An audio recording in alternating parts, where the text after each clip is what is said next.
Supreme court की बात हो रही थी। तो अभी हमने पिछले दिनों देखा कि सुप्रीम कोर्ट और सरकार में जजों की नियुक्ति को लेकर बहुत तकरार थी।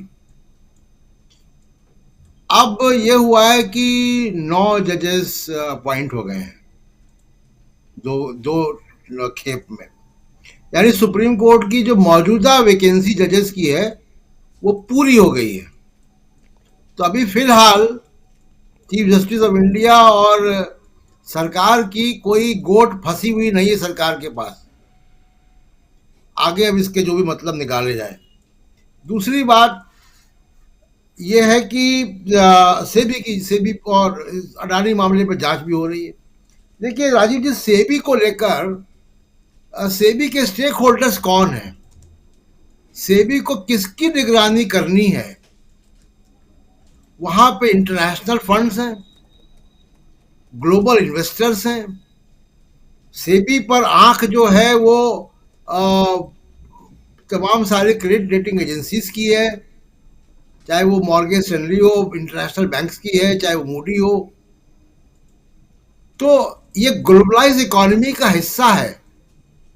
न्यूयॉर्क स्टॉक एक्सचेंज में कुछ होता है, उसका असर बॉम्बे स्टॉक एक्सचेंज में पड़ता है। जो बॉम्बे स्टॉक एक्सचेंज में होता है तो वो उसका असर और जगह पड़ता है। जी। और बॉम्बे स्टॉक एक्सचेंज का नाम जो है वो जो जो इंडेक्स है उसका नाम है standard and poor index. Standard poor भी इंटरनेशनल एजेंसी है। तो ये सेबी कोई दिल्ली पुलिस नहीं है कि उसको आप फोन करेंगे अमित शाह और वो कुछ कर देगा।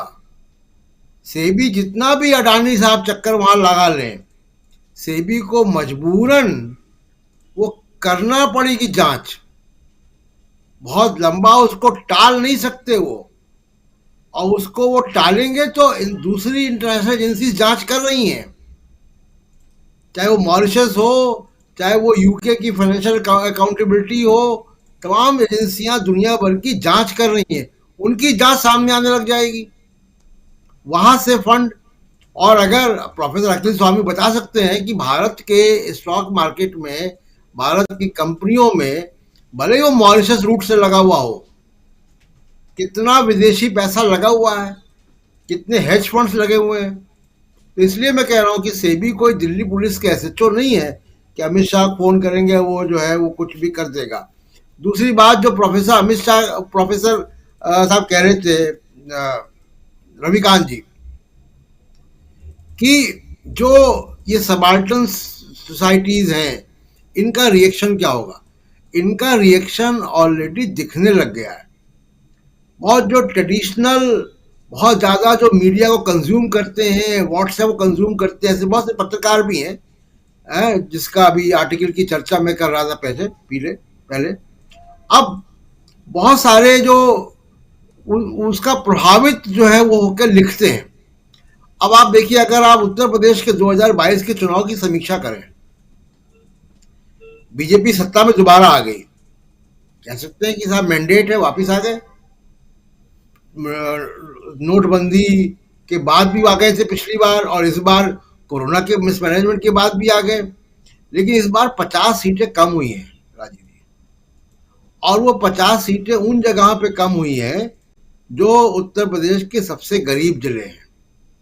यानी वो जो बहुत गरीब लोग हैं, जो आपको योगी और मोदी जी का फोटो के साथ जिनको बैग मिलता है लाभार्थी वाला, अनाज वाला, उसके बाद उन्होंने वोट नहीं दिया ना।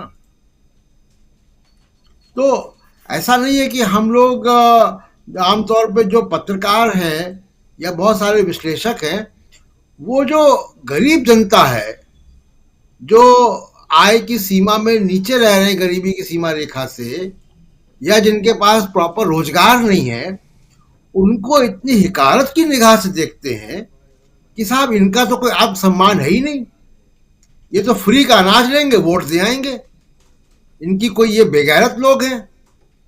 ऐसा नहीं है, ऐसा बिल्कुल नहीं है।